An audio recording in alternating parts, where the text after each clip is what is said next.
क्या हाल है आप सबके। मेरा नाम डॉक्टर एन के शर्मा है। आपका बहुत बहुत स्वागत है। आज 4 जून को कुछ देर पहले नीट यूजी एंट्रेंस 2024 के एंट्रेंस एग्जाम का रिजल्ट डिक्लेयर कर दिया गया है। 4th June, a few hours back, the result of NEET UG 2024 has been declared। और जैसे ही रिजल्ट डिक्लेयर होता है तो बड़ा स्वाभाविक सी कुछ क्वेश्चंस होते हैं हमारे दिमाग में, कुछ ट्रेंड्स देखना होता है, कुछ की जो टेक अवे पॉइंट्स हैं वो कुछ एनालिसिस करना होता है रिजल्ट का। बहुत मेहनत करी है, 24 लाख बच्चों ने इस पेपर में अपना पार्टिसिपेशन किया, बहुत मेहनत करी, अब उसका नतीजा सामने आ गया है। सो यहाँ पर आप सबके दिमाग में ये होगा रिजल्ट कैसा रहा, पिछली बार से कैसा है, कट ऑफ क्या है। कट ऑफ एक बहुत इंपॉर्टेंट क्वेश्चन है जो हर एक बच्चे के दिल में होता है कि कट ऑफ कितना जाएगा, गवर्नमेंट मेडिकल कॉलेज की सीट किस नंबर पर मिलने की संभावना है, क्वालिफाइंग मार्क्स कितने रहे और क्या मेरे लिए क्या संभावनाएं हैं, मुझे आगे क्या स्ट्रैटेजी बनानी चाहिए जो मेरे मार्क्स आए हैं उसके हिसाब से। तो चलिए इन बारों में कुछ बात करते हैं। पहला पॉइंट तो यहाँ पर ये है कि वेरी हाई कट ऑफ। मैंने केवल हाई नहीं कहा है, वेरी हाई कट ऑफ। अगर मैं गवर्नमेंट मेडिकल कॉलेज में ओपन जनरल कैटेगरी की बात करूं तो ये कट ऑफ 655, 654, 653 ये नंबर के आसपास हो सकती है। सो this is a very very high cut of. ये जो नंबर 610, 611, 612 पिछले साल था 2023 में, now this number has increased up to, we think, must be 655, 654, 653, considering कि करीब 25,000 के करीब सीट्स रैंक तक ये जो है मिल जाना चाहिए। मैं गवर्नमेंट मेडिकल कॉलेज की ओपन जनरल सीट की बात कर रहा हूं। अगर रैंक 25,000 के आसपास है तो हम ये एंटीसिपेट कर रहे हैं कि ये आखिरी सीट मिल सकती है और वो नंबर 653, 654 या 655 हो सकता है। सो पहली बात तो ये समझिए, very very high cut off. दूसरी चीज ये है, just to give you an idea, अगर मैं 705 नंबर देखूं, 705 नंबर 2022 में केवल 33 students, 2022 only 33 students scored 705 marks. उसके बाद में अगर आप 2023 देखेंगे तो ये नंबर बढ़ के 154 अप्रॉक्सीमेटली, ये वो रैंक है जो हमारे पास पक्के तौर पे है। कुछ हमारे स्टूडेंट्स हैं जिनके बारे में हम जानते हैं। और इस बार 2024 में वी नो अ स्टूडेंट जिसकी रैंक 1218 है। सो 1218, just understand the magnitude that I am talking about. 701 पर करीब करीब 1500 रैंक है।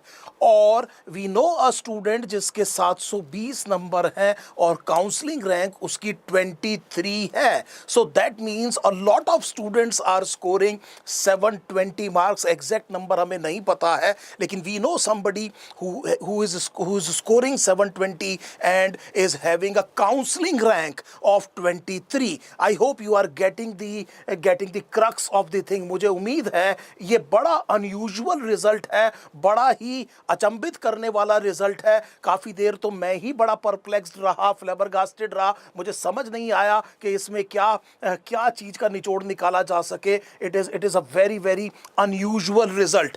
एक तो ये बात आपको समझ में आ गई कि कट ऑफ बहुत हाई है।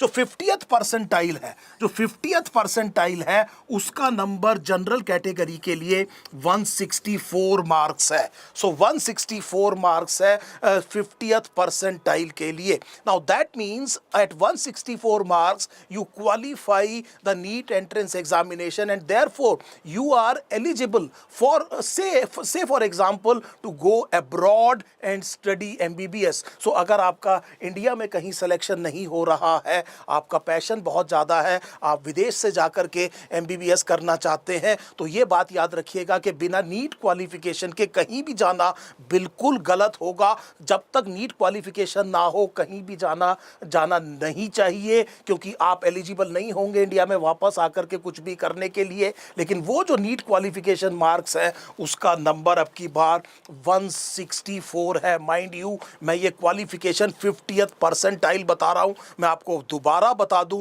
कि ओपन जनरल जो सीट है गवर्नमेंट मेडिकल कॉलेज की, जो आखिरी सीट है, हो सकता है वो 653 नंबर के आसपास हो। So this is something very early that I am speculating, लेकिन this is what likely this is what is likely to happen. So पहली बात तो हमें ये समझ में आ गई। अब देखिए, इसके बाद एक बड़ा इंपॉर्टेंट क्वेश्चन ये आता है कि फॉर एग्जांपल आप में से किसी के 620 630 नंबर है, ओपन जनरल कैटेगरी है और सिलेक्शन नहीं हो रहा है गवर्नमेंट मेडिकल कॉलेज में। सो आप ये समझिए बड़े ध्यान से कि अब आपको समझ में आ गया कि एग्जाम बहुत आसान आ रहा है।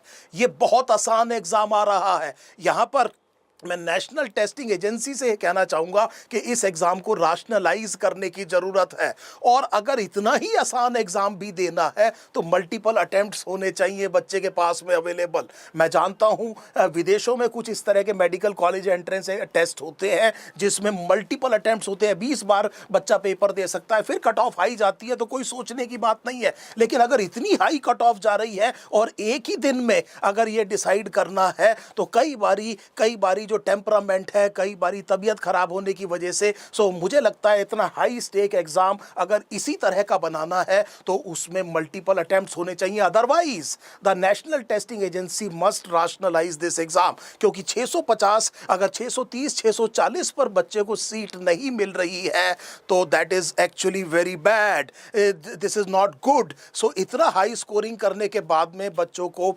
एक नहीं तो हौसला टूटता है उनका। आप में से कई बच्चे इस चीज को महसूस करेंगे। तो मेरा मतलब ये है कि इसको राशनलाइज करने की जरूरत है। एक तो बात हमें ये समझ में आ गई। दूसरी चीज बेटे, जिंदगी में बिना ऑप्टिमिज्म के कुछ नहीं होता। सो आप ये समझिए आपकी जो भी आपकी परफॉर्मेंस हुई है वो बहुत अच्छी हुई है। जो होता है वो बहुत अच्छे के लिए होता है। There is always an another day, look at the brighter side. ये क्वेश्चन अब पक्के तौर पे डिसाइड हो गया है कि केवल एनसीईआरटी से आएगा। अब आपको पता है कि आपने थोड़ी सी अपनी मेहनत को बढ़ाना है, नंबर ऑफ आवर्स को आपने क्या करना है, इनपुट को इंक्रीज करना है, और आप जो है वो एक बार और तैयारी कर सकते हैं अपने पूरे राइगर के साथ में। Now this is something very important to understand. A single entrance exam does not decide the worth of your life. आपकी जिंदगी को आप इक्वेट नहीं कर सकते एक ही एंट्रेंस एग्जाम के। अगर आपका पैशन है, आपने पहली बार एग्जाम दिया, आपको समझ में आ गया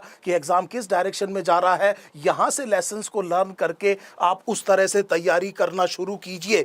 दूसरी चीज, जैसा मैंने आपसे पहले भी कहा कि मान लीजिए अगर आप विदेश जाने के बारे में सोच रहे हैं तो भी आप अगर नीट क्वालिफाई कर रहे हैं तो इस ऑप्शन के बारे में सोचा जा सकता है। प्राइवेट मेडिकल कॉलेजेस अगर अफोर्डेबिलिटी है तो उसके बारे में भी सोचा जा सकता है। और भी बहुत सारे कोर्सेज हैं जिनके बारे में सोचा जा सकता है। So always have an optimist attitude. हमेशा अपनी जिंदगी में एक पॉजिटिव एटीट्यूड रखिए, फ्लेक्सिबिलिटी रखिए, खुश रहिए, and it is just an exam after all. So मैं आप लोगों को बहुत बहुत बधाई देता हूं जिन लोगों ने बहुत अच्छा किया है। Those who are getting the seats of their choices, उनको बहुत ज़्यादा बधाई हो। और जिनको नहीं मिल रही है अनफॉर्चुनेटली, उनको मैं ये कह रहा हूं कोई बात नहीं, अपने दिल को समझाइए, कोई फर्क नहीं पड़ता। I will do it again, I can and I will. Thank you for your time.